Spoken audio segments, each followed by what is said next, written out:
The Michael Hatfield RE/MAX team presents Real Estate and More. Bay Area real estate is different than in all of America. And why? What's up with home buyers? What's on sellers' minds? How is the market? And much, much more. Now, here's your host, Michael Hatfield. Welcome back to the Real Estate and More show. Thank you for tuning in. When someone talks about their family, it's not always the human members. Sometimes it's the canine members. And we have someone on the show today that is a real treat to help us with something that is so important. How do we train humans to get along with our dogs? I mean, really, how do we train dogs to get along with our humans and behave as great family members?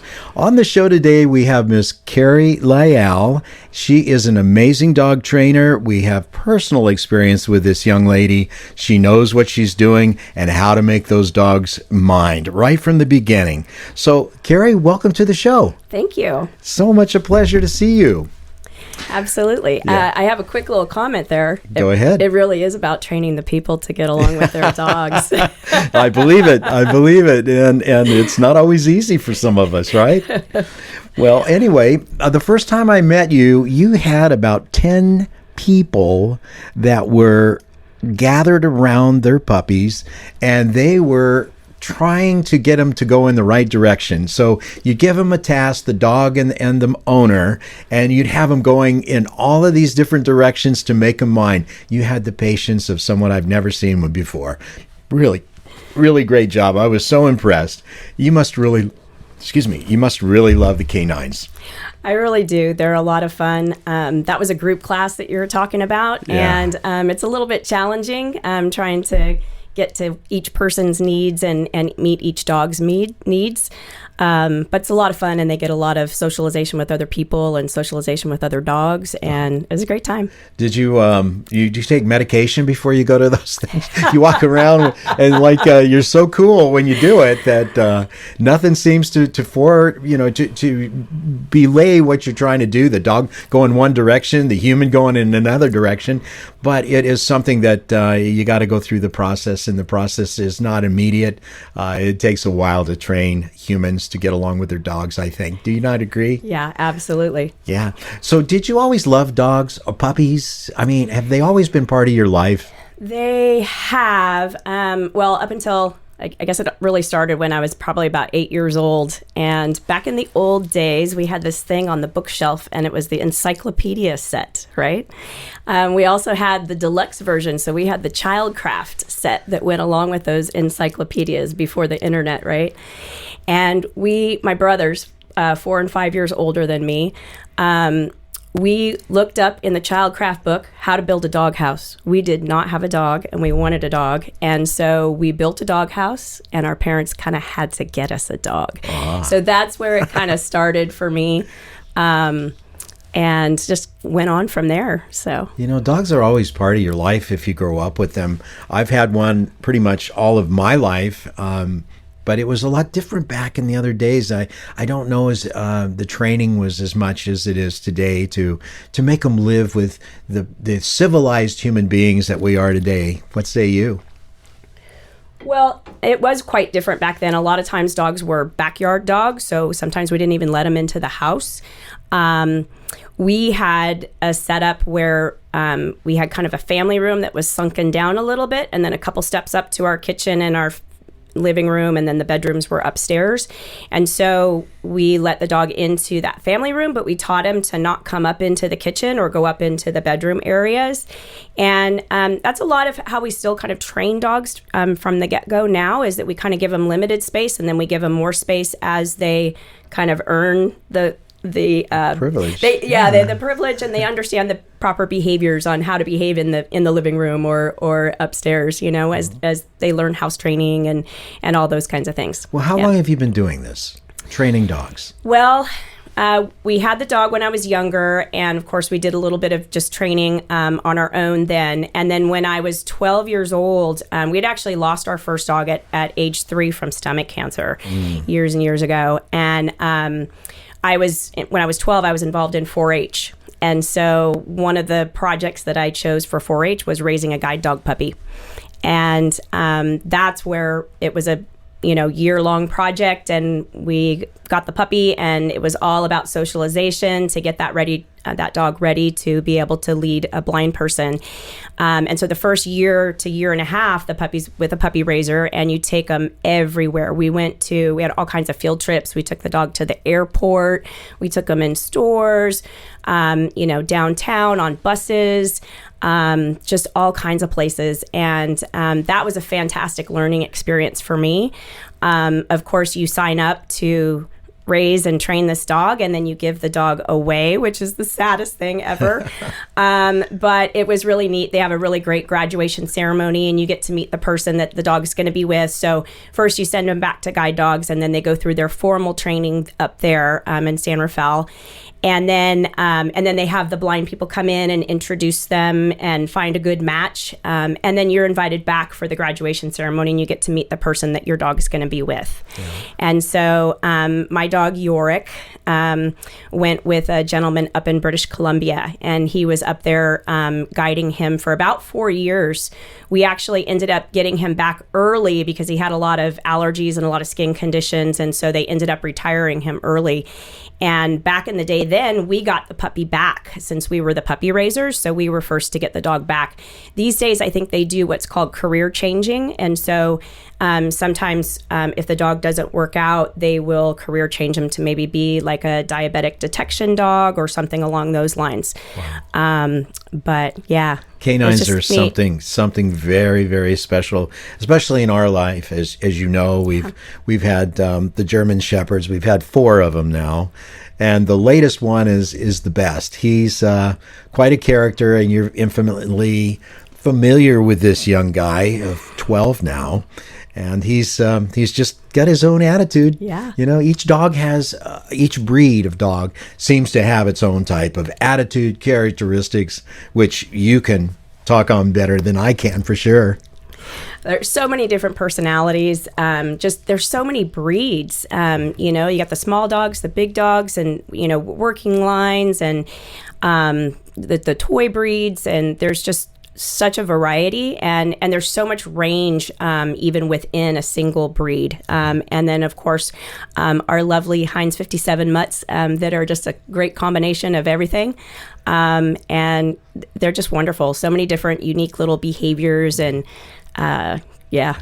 One thing I never forgot, you said, well, the thing with dogs is they don't ever talk back to you. That's not true.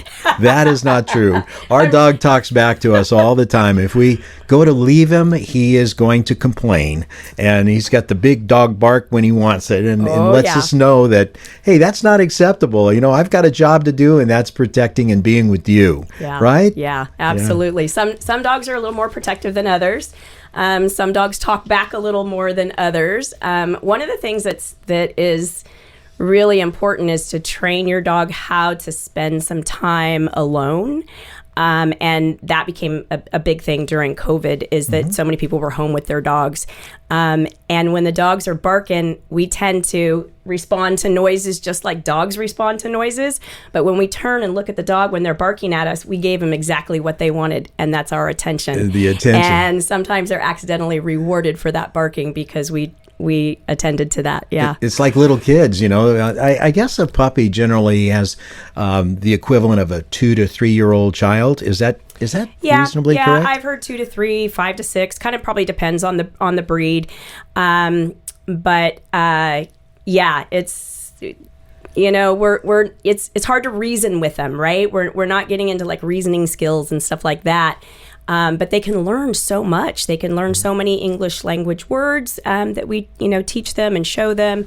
And they learn through repetition, so it's fantastic. Well, they're amazing animals. Tell me, what do you do when, let's just say that Joe and Annie go out and buy a dog, or they acquire one through a rescue, or sometime they acquire a brand new puppy. Let's say the puppy is 12 weeks old. Right. Okay, now they come to Keri, our very top dog trainer here, and they say, "Hey, what do we do now? We have this dog. Yeah. What are we gonna do with this dog?" So, what do you advise them? Where do you go from there? So, first off, you want to make sure that you've kind of prepped your house and your and your yard for the dog. Okay. Making sure there's not places where the dog can escape, and make sure it's kind of puppy proof. They're not going to be getting into things that are going to be harmful or damage your stuff. And then we're working like house training and those kinds of things. Really, socialization is a very important part during the beginning stages. So really from 8 weeks old up to about 12 to 16 weeks is a really prime time for socialization. So a lot of people just think that that's just puppy play, getting around other dogs, but really it's about socialization with people. And so, just all kinds of things that you might not think of as different. Somebody that's super tall, or somebody that has a big hat on, or, talks with a low voice, or, walks differently, or is, any kind of thing that is just out of the ordinary from what they're living with.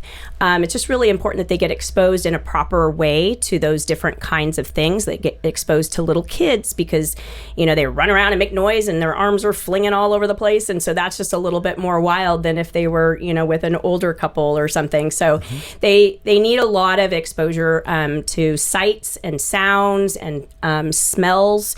Having the ability to get out and smell different things, and just, whatever kind of environment you want them to behave in, we need to make sure they've had proper exposure to those kinds of things. So downtown, sights and sounds and things like that. We're going to take a short break. Be right back. RE/MAX. Buying or selling a home? Choose the Michael Hatfield RE/MAX team with 10 offices in the Bay Area. Tell us more. Working with Michael and Nancy, I was a first-time home buyer and I was very nervous about the process. I didn't really know what to expect. Michael and Nancy were able to take that fear away from me and answered all of my questions. They were right by my side the entire time, and they really helped me find the perfect home for me, and I'm so thankful. Experience to the whole home buying process. He was very professional, and both Michael and Nancy went way above and beyond to help us and to help us achieve the house of our dreams. When experience is important to you in buying or selling your home, call the Michael Hatfield RE/MAX team at 925-322-7775. When buying or selling real estate, let us help you. Go to michaelhatfieldhomes.com when experience matters to you. Call 925-322-7775. Now, back to our show. So when you get a new pup, the first thing is prepare your house. You might want to put plastic down as you work with them to learn their potty skills. Yep. And then you want to socialize them. I remember the socializing that you recommended is get them with people right away. Yeah. Let them get used to being with folks that may not be all that calm like kids. Right. and that's a really big deal. What about the crate thing? Tell me about the crate thing. Yeah. So crate training is really helpful for house training. So for proper potty training for your dog. They'll tend not to soil where they sleep. So when they're in the crate at night, they'll learn to hold it for longer. And really young pups, like 8 to 10 weeks, you'll have to get up in the middle of the night to take them out to potty. But usually between 10 and 12 weeks, they start really sleeping through the night. And then putting them in the crate during the day sometimes too, so that we have kind of a rotation of activity there. They come out of their crate, we take them straight to their potty spot. That helps them, helps reduce the number of accidents in the house. And so we tell them outside, we go outside, we tell them spot, we run to a very specific place for them to go potty. I don't recommend people letting just the dog use their whole entire backyard as their toilet. It's important to take them to a particular location, especially for male dogs. We don't want them just triggering on pottying off of a smell. We want them to go to a location to go pee. And then once we get them over there, we say go potty or do your business or whatever you want to call it, rewarding them there in that area immediately right after they go. And then I like to say house and run them straight back into the house so that going potty at night at 10 o'clock, they're not out there searching for possums or skunks. They know to go out to the right spot, do their business, and come straight back in. So, and then the crate, like I said, that kind of helps to again, they tend not to soil where they sleep, so it helps them to learn to hold it for longer. And then once you've come in from going potty, you kind of have some free time. They're less likely to have an accident at that time. So that's a great time to let them follow you around the house, play with them, do some training exercises. And then we put them away again for a little bit. We might put them into an X pen as kind of a longer term confinement space, or we might put them in the crate for a short-term confinement during the day for maybe another hour. And then, they've been out playing and training for a half an hour. Now they're in the crate for an hour. Now it's been an hour and a half since they went potty again. So now we take them back out again. So we gradually increase the amount of time they can be in the crate. We gradually increase the amount of time that they can be out of the crate. And then eventually, they're learning. We usually teach them to ring a bell to go outside to go potty, so they can give you an audible signal other than a bark. Pretty soon we've got a potty trained dog, but they're also learning when they're in the crate. Crate training is more than just potty training. It's learning how to be by themselves for a little while. It's learning how to chew on appropriate chew toys. So if they've got a little stuffed Kong in there, or a little Benny Bone, or a bully stick, something like that, then they can learn to settle themselves down and chew on that as kind of like a pacifier. Wow. So then they learn how to be a little bit more calm in the X pen, and then they learn how to be a little bit more calm in your family room, and pretty soon you've got a dog that's got more privileges because they know how to behave. Now, one of the big deals I think that I've seen you do is you bring the dogs together. Actually, our dog still gets together with his alma mater, so to speak, from his original training, and he really looks forward to that. But you get them together and they go to school together, and I think that's a educational enhancement for dogs. I think it's a really good thing, which I've seen you do. Yeah, it's really important that dogs have dog friends. So at some point in their life, they're probably going to get jumped on the trail or at a dog park, or have a bad experience with another dog. It's great that they can kind of get back on the horse, so to speak, with their buddies and their pals that they've known for years. So I really like dogs to have dog friends. Sometimes that's a group maybe at a doggy daycare, or maybe it's a dog park and a certain number of dogs that get together. Whatever the situation, but one of the joys in my life is actually bringing people together who have like-minded goals for their dogs. They want to allow them to play, but they want to allow them to play appropriately and to be able to still respond to commands during that playtime. And so we kind of just make some of the play training, and so the dogs and the people have a great time. And I've seen so many people develop some really great friendships over the years. And yeah, we've got a couple of great groups, so it's nice. So this starts out when you get a pup. Then you start working with a crate training under the trainer, such as yourself. Mm-hmm. And then they learn to use the potty and do it in the right place. And that way you have less accidents in the home. Right. And then you socialize them at the same time with people out and about outside the grocery store or wherever, as they take their little walks. And then you socialize them also in an educational environment where they get together and they learn how to, sit, walk, stand, yep, shake, do all of these things that you do so well. Yeah. And you keep enhancing those training methods and using those training methods much more specific in reality, mm-hmm, but over a course of time. Sure. And there's a Good Citizen Award. What does a dog have to do for a Good Citizen Award? So the Canine Good Citizen Test is a series of 10 different exercises that just kind of demonstrate that your dog is well behaved out in public, okay? And there's just some simple exercises, like if someone comes up and says hi to you, can your dog just kind of mind their own business and just be able to sit and not be demanding and jumping up and trying to, butt their nose into the whole thing. And then there's someone walking up and saying hello to you and then greeting the dog. And when that attention goes to the dog, can the dog remain calm and accept a pet? There's grooming, so can the dog accept being brushed, okay, and maybe having their feet or their ears handled by someone else, which is kind of representative of being able to take the dog to the vet or to the groomer, or having someone just reach out to say hello to the dog. There's reactions to distraction. So if they hear a loud noise, how does your dog react? And it's okay that the dogs get a little bit startled, but we don't want them like just jumping out of their shell and barking and, spinning around and out of control. And so we gradually get them used to different types of distractions. There's simple commands for the canine good citizen, which are just, can they do a sit? Can they do a down? Can they stay? Can they come? So some basic obedience skills. And then there's several walking exercises. So can they walk on a loose leash? They don't have to do a real formal heel, but if you've taught them to heel well and taught them to stop when you come to a stop and all that, you'll do much better on the Canine Good Citizen test. We're going to take a short break. We'll be right back. Welcome to the Real Estate Minute with RE/MAX expert Michael Hatfield. Michael, what traits should we look for in selecting an agent? Look for a deal maker with a positive attitude who will work tirelessly for you.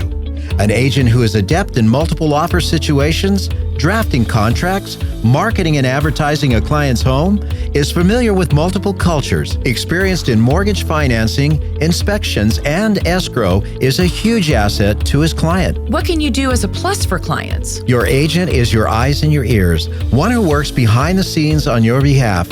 A great attitude, working well with others, and keeping clients' priorities number one is a given for us. Call 925-322-7775 now to schedule an appointment or complimentary home analysis. For excellence in real estate, call the Michael Hatfield RE/MAX team at 925-322-7775 or go to michaelhatfieldhomes.com. Now, back to our show. And one that is where you have to approach another dog. So you have a handler and another dog, and you're handling your dog, and you approach each other without letting the dogs cross to go up to say hi. You have to put your dog into a sit. And that kind of should be done when you're out and about. Just because you come up to somebody with a dog doesn't mean your dog should lunge forward to automatically go up to that dog. You should really be giving them permission to go up and say hi. We want the dogs to kind of check in with you to know that it's okay, rather than just assuming it on their own. Okay. And then quite frankly, one of the exercises that a lot of dogs fail on the test is separation, supervised separation. Years ago when I did it, the first time I did the test, it was you would tie your dog to a pole and then you would leave for 3 minutes. That was back in the day when you could, tie your dog up and go into 7-Eleven and buy some candy and come out and your dog would still be there, Now it's a supervised separation, and you hand your leash off to someone and then you're gone out of sight for 3 minutes. And quite frankly, dogs that have had separation issues, some of them will lose their mind. So it's important for them to be taught that, you're coming back. It's not the end of the world. So that's one that takes a lot of practice. Yeah, I imagine so. So now we've talked about training a bit. Mm-hmm. What about a person that is interested in getting their own puppy? Yeah. Should they get one that's at 12 weeks? Should they get one that's just been born? Where do they go? Do they go to a rescue or do they go to a breeder? Just some thoughts on that. Let me know. Yeah, it just depends. There's a lot of dogs out there that need homes. So I really recommend people adopting from a shelter or from the rescue groups. Usually most of the more popular breeds have their specific rescue groups, so that if a golden retriever gets into the shelter somehow, the golden retriever rescue is going to pull them out of there because the shelter environment's not the best to be in for very long. And so they usually have foster families that are raising those dogs until a proper family is found for them, a forever home. So it kind of just depends on. It's harder to get a puppy in that kind of situation. Typically, it's an older dog, so it depends on what you're looking for. Sometimes if you're a little older or you don't have a lot of time to kind of really manage the puppy stage, which, people think is a short amount of time. It's a good couple years, that puppy stage, okay? in the adolescence is a real trying time for training. So if you don't have a lot of time to put in, you might think about adopting an older dog, maybe one that's 3 or older. You won't have to deal with as much destructive habits and all the potty training and things like that as much as you would with a young puppy. But if you are going to go the puppy route, investigate your breeders, and you want to look for breeders who are already introducing those puppies to sights and sounds and doing a lot of socialization with them early on. 8 weeks is about the time frame that most of the breeders are going to be shipping those puppies out for you. And under 8 weeks is a little too young. They're taken away from the litter and from mom too early. Older than that, you're going to hope that they have been in a really good environment because there's so much that happens between like 8 and 12 weeks. So, you can go the breeder route if you like, but there's so many dogs out there too that need homes. So I understand. So, Keri, what would you give for words to our audience today for someone that's just getting a puppy? I mean, what are your words that you would use in conclusion today? What would you say a person should think about? Well, you want to make sure you have the time. Okay, number one. And you want to be able to bring that dog into your life. So think about it. If you don't have a dog yet, what is your lifestyle like? Is it that you just want to, walk a dog? You might check it with your neighbors and see if they're too busy to walk their dog and maybe they need their dog walked. Do you travel a lot? Do you like to go camping? Something where you can take your dog with you very easily? Or do you do 3-week vacations in Europe and that's probably not going to be feasible? So you kind of have to think about it. But most dogs are pretty adaptable, okay, to all kinds of situations. You can have neighbors and stuff watch your dog or whatever for, if you're traveling, things like that. But you want to incorporate just time and patience. So make sure that training. You can get that dog out. A couple of walks a day is usually best. Most people don't exercise their dogs enough, and their behaviors usually come out of that. Like kids. Yeah, exactly. And so, and they need to learn to play with their dogs, have fun. Relationship building is really, really important in the beginning to really develop that. Your dog likes to spend time with you and has fun with it, and you just incorporate the training into some games and into fun, and you'll have a well-behaved dog. My words in conclusion to that is I think you need a really great trainer, and here is one that is available, Keri Lyall. She's been doing this for an awful long time. She can help right from the very beginning, advise you to have a great puppy along the way, and also help you to become acceptable to your actual pet. She can be reached at 925-698-1145. That's 925-698-1145. Keri Lyall, she's the top dog trainer. Well, thank you for being on the show, Keri. Thank you, Michael. It's always a pleasure to see you, and you're always doing so well and always so up. So it's wonderful to see you. Thank you very much. So if you're in the market to help your pup become a better citizen and a family member, give Keri a call. I hope you've enjoyed our talk this morning with Keri. And she's an animal behaviorist too, as well as a people behaviorist in some cases, an all-around animal lover, and all-around knowledgeable dog person. We're so blessed to have her on the show. Thanks again, Keri. So you've been listening to the Real Estate and More show. We have just been talking about man and women's best friends. Please go to @MyRealTalkShow channel.